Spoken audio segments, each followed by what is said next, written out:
En in die Tonnel Sportnuus, dit is 'n briljante prestasie van die Blitsbokke, die Suid-Afrikaanse sewe mans rugbyspan.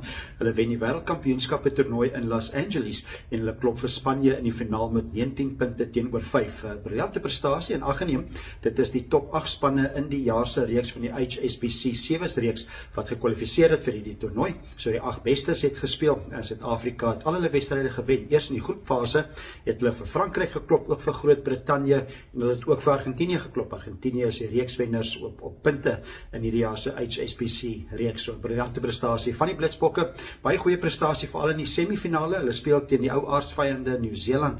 Hulle klop Nieu-Seeland baie gemaklik 26-5 en dit is 'n oorwinning wat alle Suid-Afrikaanse ondersteuners baie trots sou gemaak het. So die Blitsbokke wen die toernooi in Los Angeles en hulle het ook vroeër vanjaar die toernooi in Kaapstad gewen. Dis die enigste een wat hulle gewen het in die reeks, hulle die Kaapstad Sevens toernooi gewen. Maar wat belangrik is, die 2025 wêreldkampioene wenner van hierdie jaar in Los Angeles is die Blitsbokke.